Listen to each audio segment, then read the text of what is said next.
وتصفو الحياة بنور هدى جمال الوجود بذكر الإله وتصفو الحياة بنور هدى وتطرب نفس له طاعة ويبلغ سعد إلى Bismillahirrahmanirrahim. Assalamualaikum warahmatullahi wabarakatuh. Innal hamdalillah wa syukrillah salatu wassalamu ala Rasulillah. Asyhadu an la ilaha illallah wahdahu la syarikalah wa asyhadu anna Muhammadan abduhu wa rasuluhu alladzi la nabiyya ba'd.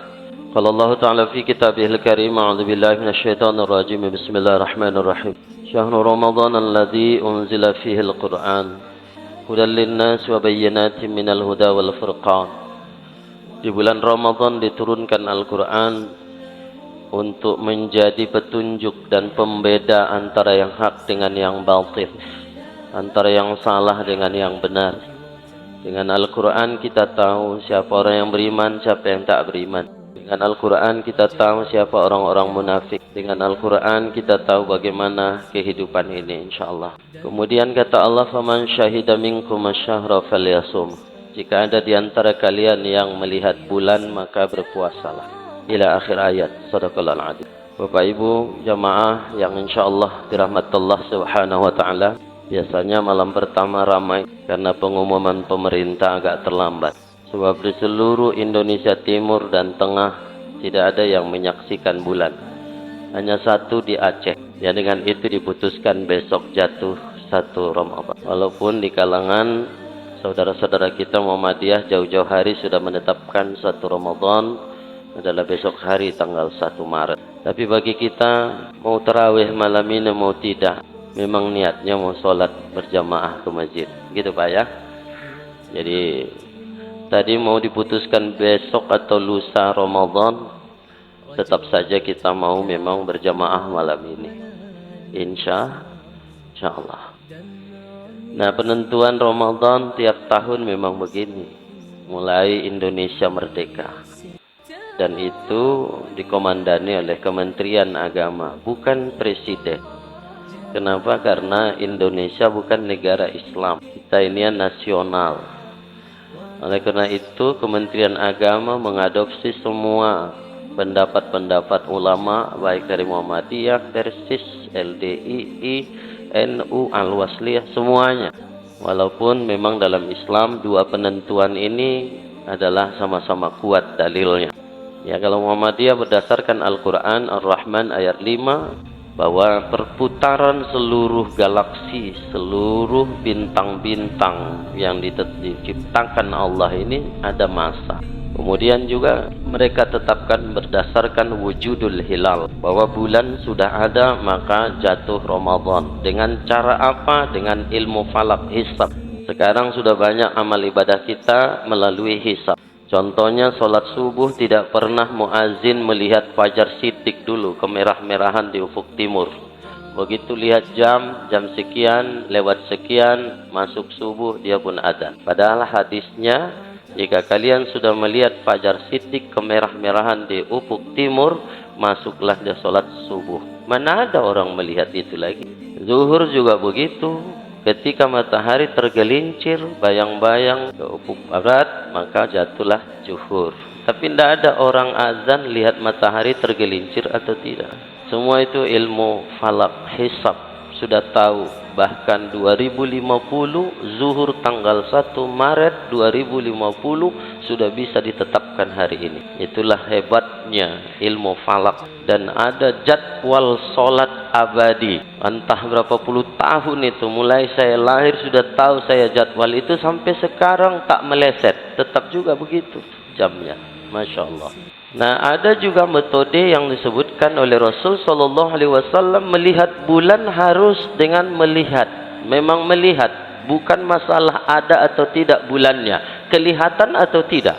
Kalau tak kelihatan karena hujan atau mendung, kata Rasulullah, istiqmal, sempurnakan bulan Sa'ban jadi 30.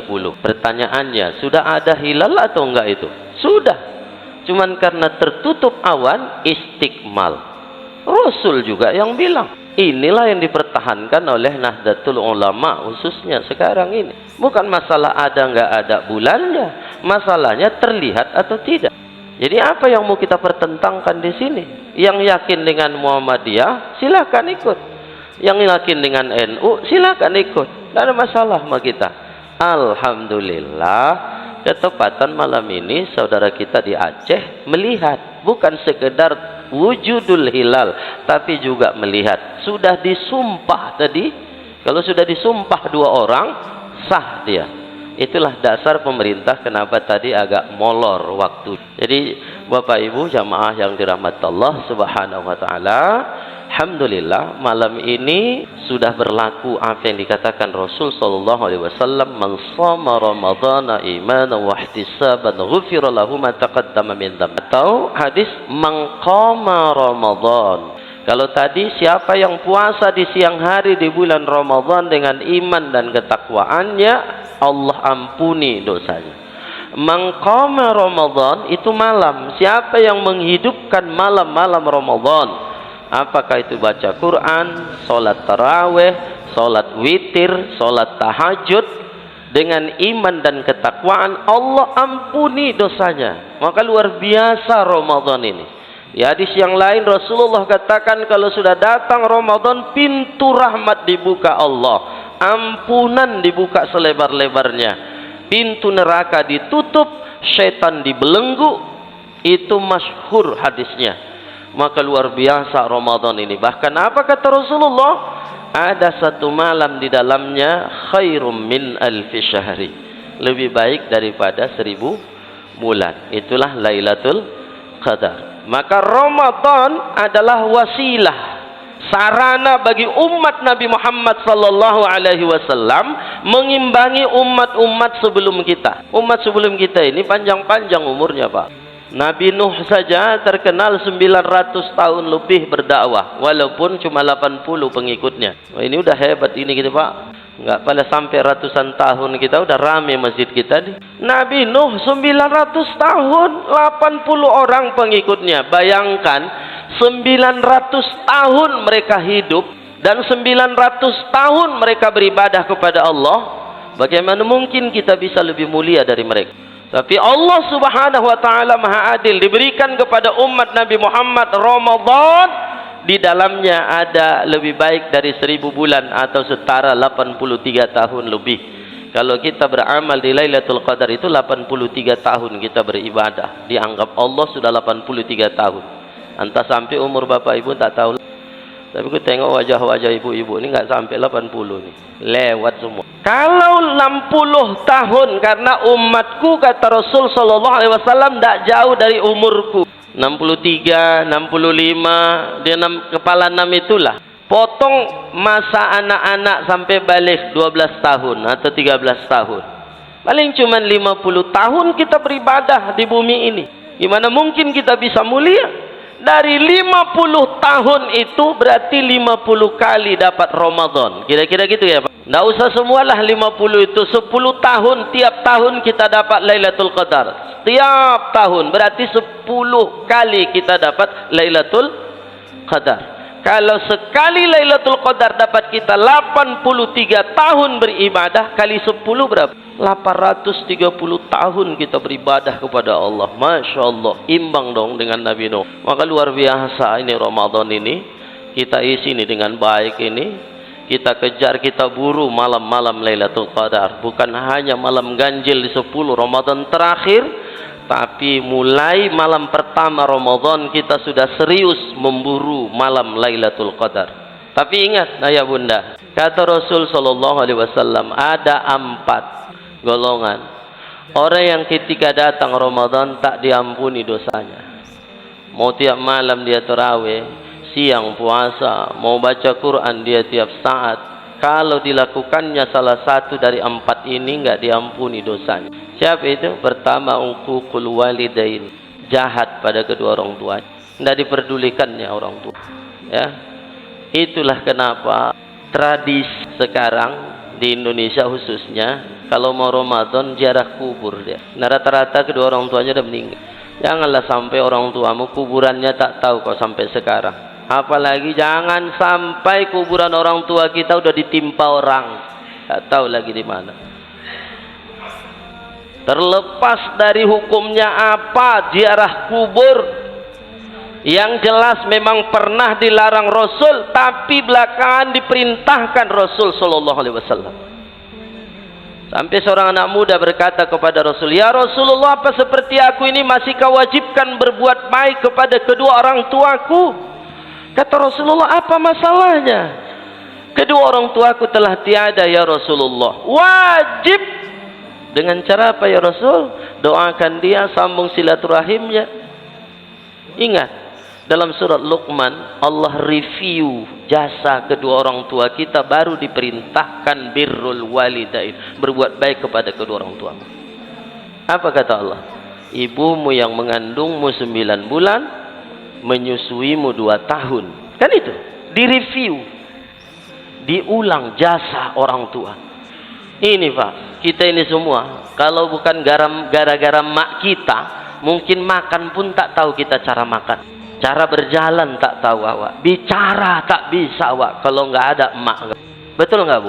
Pernah lihat film Tarzan Pak? Lahir tinggalkan di hutan, jadi monyet dia di situ. Cara jalannya macam monyet, cara bicaranya macam monyet, tingkahnya macam monyet. Kenapa? Maknya nggak ada, maknya orang hutan. Kita ini jujur Pak, nggak akan bisa bagus bacaan kita ini atau ngomong kita ini tanpa mak kita dulu yang ngajarin. Jadi kenapa mudah kali melupakannya? Sampai kuburannya pun kau tak tahu di mana lagi. Ya Allah, kejam. Tidak akan diampuni Allah kau selama Ramadan ini kalau nggak berbuat baik pada kedua orang. Apalagi orang tuamu masih hidup. Jangan biarkan dia sunyi dalam keramaian. Nggak pernah disapa, nggak pernah didatangi. Ya Allah, kejam kali hidup. Mentang kau sudah punya bini, punya suami, lupa sama orang tua. Ini perhatian kita semua. Yang kedua kata Rasul Sallallahu Alaihi Wasallam, kau isi Ramadan dengan aktivitas ibadah, belum diampuni Allah kalau kau masih lakukan qati'ur rahim, memutuskan silaturahim. Jangan. Ya, silaturahim jangan putus. Itulah kenapa saudara-saudara kita khususnya di kalangan suku Jawa mau masuk Ramadan ada namanya istilah punggahan. Itu. Ini pulang nih bubar dari sini nanti salam-salaman dulu. Yang nggak enak di hati itu duluan salam. Jangan yang banyak ngasih sama kau salam. Kalau yang sering ngasih, oh itu duluan disalamnya, diciumnya tangan. Seharusnya yang perlu kita salam itu adalah orang yang pernah kita sakiti hatinya atau dia menyakiti hati kita, datangi, salam. Apa salahnya? Emang salah salaman habis sholat? Ada juga Pak yang menyalahkan, katanya bid'ah. Semua sama dia bid'ah. Makan kau lah bid'ah. Macam tak berkawan awak. Beda paham assalamualaikum awak tak dijawabnya lagi. Macam dia lah malaikat tu. Ya ilahi Rabbi. Sudahlah. Salaman itu menggugurkan dosa-dosa di antara kalian, kata Rasul Sallallahu Alaihi Wasallam. Jangan putuskan silaturahim di antara kita. Apalagi terlebih kepada pasangan hidup. Masa ada suami istri nggak cakapan Pak? Udah mau masuk Ramadan. Tak diampuni dosamu. Ini ibu-ibu nih. Ya Allah. Ini bapak-bapak ini ya Pak ya. Tak kenapa lah benci kali dia nengok istrinya. Bercakap aja ya masam mukanya. Ya ilahi Rabbi. Demi Allah, kalau sakit bapak, nggak ada yang mau ngurus bapak. Ada adik kandung, nggak peduli dia. Betul nggak Pak? Nggak ada yang peduli sama kita kalau sudah sakit. Yang peduli siapa? Istri baru ngomong doh. Jangan sepele Pak. Ada adik kandung kita, nggak peduli dia Pak. Adik kandung lagi. Nah ada pasangan ini yang setia. Ibu kalau stroke, nggak ada yang ngurus ibu kecuali pasangan. Ini kadang-kadang sama orang mukanya lapang gitu, wah bininya masam, baik ini.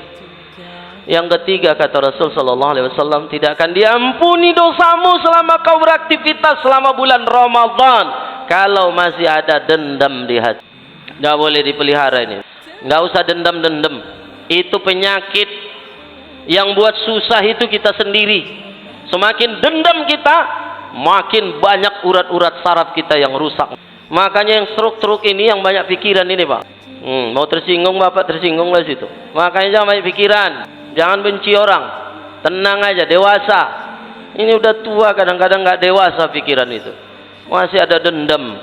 Hanya gara-gara ini dan itu. Ya Allah, sepele kadang-kadang masalahnya, tapi dendamnya seumur. Gara-gara sejengkal tanah batas tak cakapan sampai mati. Ya ilahi Rabbi. Jangan pelihara dendam ini, jangan. Dan yang terakhir kata Rasul sallallahu alaihi wasallam, tidak akan diampuni dosa orang yang masuk Ramadan tak diampuni dosanya walaupun dia puasa siang hari, baca Quran, salat tarawih dan sebagainya, selama dia masih minum minuman khamar. Dikembangkan para ulama, tidak hanya khamar, kalau tua sekarang udah payah Pak, ini campurnya itu pil botrek sama pil anjing, apa tak mati dia. Nah udah susah sekarang tua. Dikembangkan pula apa? Sabu-sabu, ganja. Nah ada itu. Dikembangkan oleh cendekiawan pula lagi. Tidak akan diampuni dosa orang yang puasanya bagus, terawihnya rajin, sedekah banyak selama bulan Ramadan, kalau masih judi online. Nunggu-nunggu buka, pikir main game dia, rumahnya main judi dia. Tadi saya sore dengarin dari radio, tertinggi judi online itu di Jawa Barat sekarang. Judi online-nya Pak. Dan perputaran uang di judi online itu rupanya triliunan Pak. Dan menteri digital itu sudah menutup ribuan bahkan ratusan ribu aplikasi judi online, tapi ditutup satu tumbuh 1000. Ngeri ya sekarang ini. Ya Allah. Udah Pak, Ibu, nggak usah. Ini bukan bapak-bapak aja, ini omak-omak pun ikut dia berjudi online. Tahu dia. Ya Allah.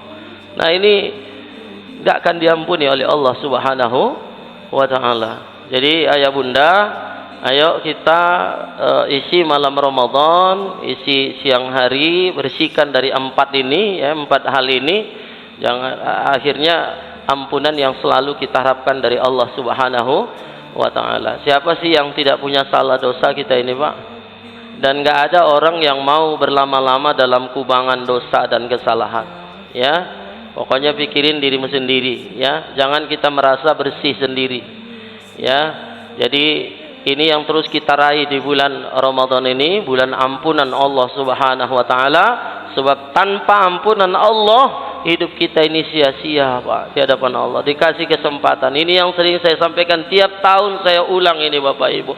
Nanti di hadapan Allah, Allah tidak tanya sebesar apa dosamu, sebanyak apa dosamu, tapi yang ditanya Allah, kenapa engkau tak mau bertaubat kepadaku? Itu yang susah menjawabnya. Kenapa Allah tak tanya banyak dosamu atau tidak? Karena Allah tahunya sebesar apa dosamu. Allah tahunya sebanyak apa dosa yang sudah kau lakukan. Tidak ada peduli Allah dengan itu. Yang namanya manusia pasti punya salah dan dosa. Itu kata Rasulullah, kullu bani Adam khata', setiap anak Adam itu pasti punya salah. Khairul khata' huwa tawabun, sebaik-baik orang yang bersalah itu yang mau bertaubat kepada Allah. Jadi jangan heran nanti Bapak Ibu, ada orang yang latar belakangnya buruk sekali di hadapan manusia, tapi menjadi mulia di hadapan Allah karena dia pandai bertaubat kepada Allah Subhanahu wa Ta'ala. Malah ada orang yang selama ini beribadah taat, karena ada kesombongan di hatinya,